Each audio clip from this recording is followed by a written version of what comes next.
L'université de Bolova dispose en son sein de 5 grandes écoles, dont les offres de formation sont uniques.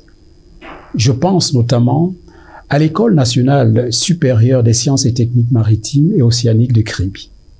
C'est la 2e école du genre en Afrique subsaharienne et la 3e en Afrique.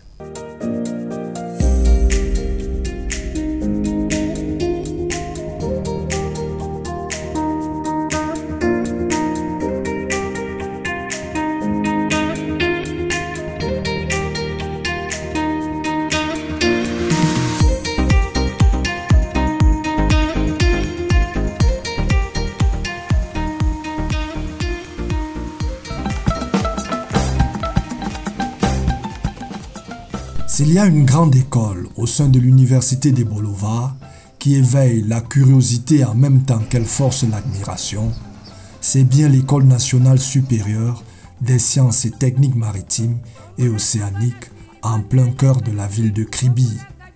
Une innovation majeure dans l'offre de formation de l'enseignement supérieur au Cameroun et dans toute la sous-région.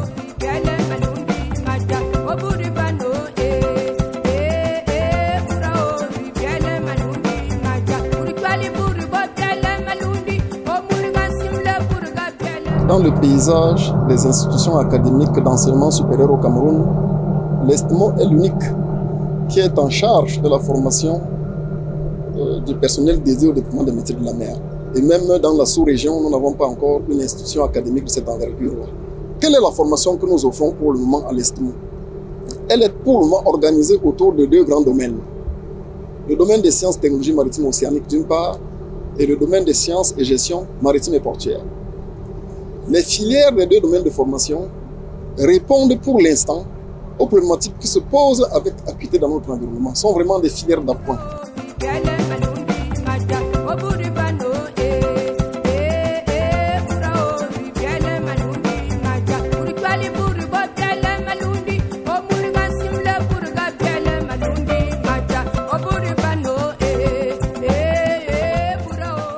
Les métiers de la mer sont diversifiés. Vous avez la pêche, vous avez la construction navale, vous avez l'exploitation pétrolière, vous avez les activités portuaires. Donc, en réalité, vous avez les métiers purement maritimes et les métiers dits paramaritimes. C'est le domaine dans lequel les emplois sont les plus importants, il est le plus pourvoyeur d'emplois. Au terme de notre formation en génie énergétique, on peut être chef de projet à son compte, comme on peut être chargé d'études d'environnement, on peut être opérationnel dans la production d'énergie électrique. Il y a beaucoup d'ouverture en fait. Ici à Kribi, on s'est rendu compte qu'il y a des petits pêcheurs. Ils ont un problème de conservation des produits halieutiques. Et dans ce sens, nous proposons des solutions. Nous pouvons produire des glaces, mettre sur pied des fours. Parce qu'il y en a qui font des fumages, qui fument le poisson. Nous pouvons fabriquer ces fours ici à l'ESMO pour permettre donc à la population de conserver ces produits dans les meilleures conditions.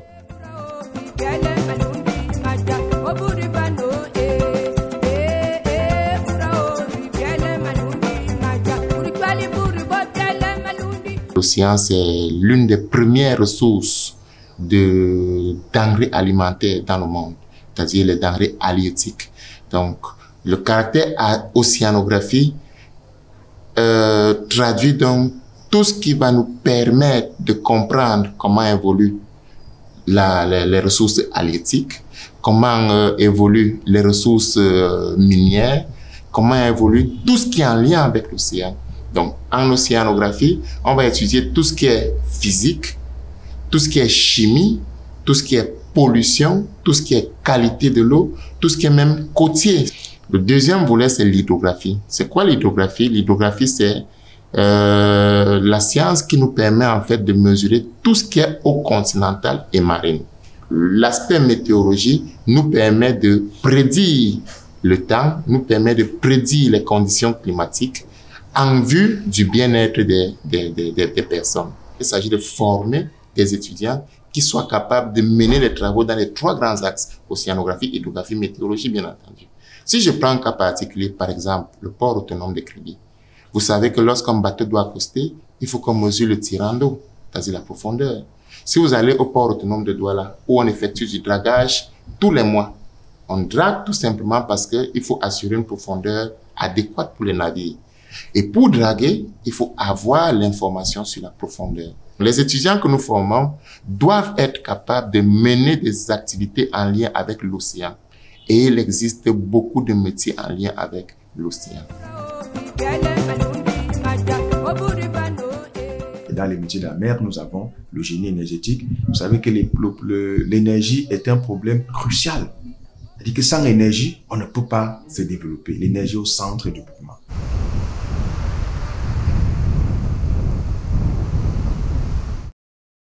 Les compétences développées dans ce département visent à donner à l'étudiant les moyens d'ingénierie pour maîtriser le déplacement, n'est-ce pas, de la structure flottante dans l'eau. Il est question de donner aux étudiants les compétences, n'est-ce pas, pour concevoir ces chaînes, pour les dimensionner,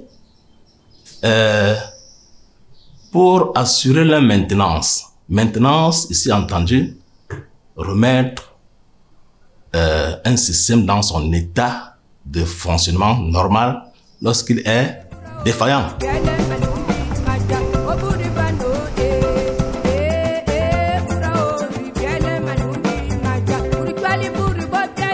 Le département de pêche industrielle a pour mission de former des spécialistes qui vont contribuer à l'amélioration de l'offre pondérale en termes de ressources halieutiques au Cameroun. Vous êtes sans ignorer que le déficit en termes de produits halieutiques est considérable. Nous importons pour environ 180 000 tonnes par an, dont nous n'arrivons pas à combler les besoins exprimés par nos populations. Il s'agira de former des spécialistes dans les pêches de capture et de former des spécialistes dans la mariculture. Et c'est l'occasion pour moi pour dire que le Cameroun, de notre point de vue, dispose tout de même d'une richesse en eau non négligeable. Donc c'est une ouverture maritime sur l'océan Atlantique d'environ 400 km.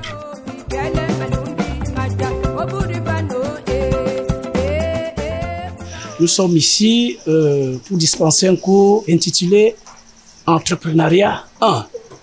Entrepreneuriat 1, déjà pour le niveau 1. Entrepreneuriat 1, ça veut dire qu'il y aura une suite.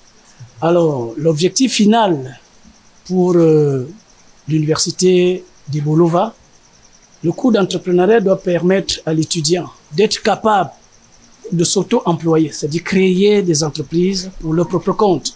Il doit savoir que pour créer une entreprise, il doit mener des études, parmi lesquelles l'étude de marché, l'étude technique, qui lui permet d'être visible et puis être localisé. Donc rédiger ou élaborer un business plan.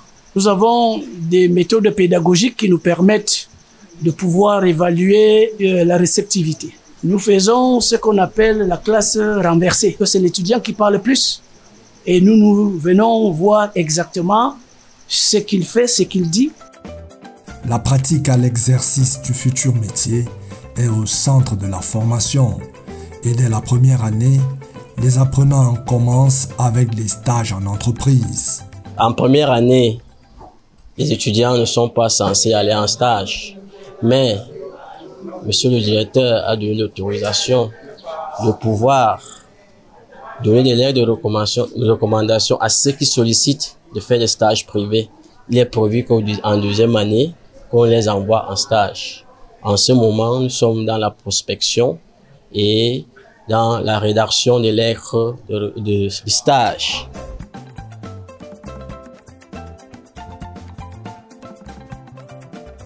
Les fruits des divers partenariats nationaux et internationaux permettent de pallier les problèmes liés à la logistique et aux équipements de travail.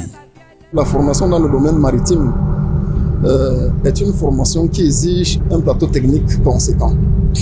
pour l'instant, nous ne disposons pas de ressources propres suffisantes. C'est la raison pour laquelle nous développons un partenariat non seulement national, mais surtout international. Le Maroc, qui, pour vous le rappeler, dans le domaine portuaire, est un leader en Afrique, que ce soit avec les institutions académiques en Russie, par exemple, qui traitent de la construction navale, ou alors en Chine, qui traitent des processus de mariculture et le reste. Donc, en France également, nous avons, pour le personnel navigant, nous avons l'unité de Brest, avec lequel nous entretenons déjà certaines relations. Donc, il est question de peaufiner ces accords cadres pour que, finalement, nous puissions les déployer effectivement. La formation du domaine maritime nécessite des simulateurs, des bateaux-écoles. Vous voyez que vraiment le matériel nécessaire pour une formation digne de ce nom coûte énormément cher.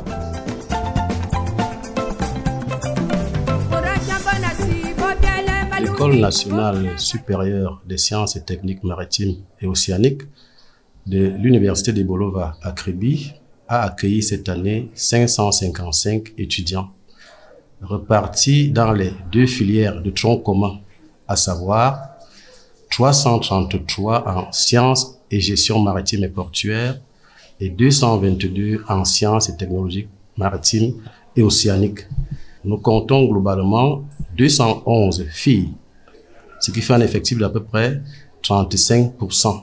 Ces étudiants nous viennent des 10 régions du Cameroun et des 2 sous-systèmes d'enseignement anglophone et francophone. Le matériel disponible, c'est quelques matériels de bureau acquis jusqu'au niveau de chef de division, quelques ordinateurs, matériel informatique. Je parlais ici des durables et les dons qui nous ont été offerts par les élites. Vous constatez que lorsque vous avez fait un tour dans les salles de classe, les bancs et les tables qui sont là, c'est le don des élites de l'océan. Les forces vives et les élites de l'océan ont réhabilité le site qui nous a été octroyé toujours par M. le préfet à Ebouye. Quant au matériel pour les laboratoires, je crois que les dossiers sont en cours, en étude.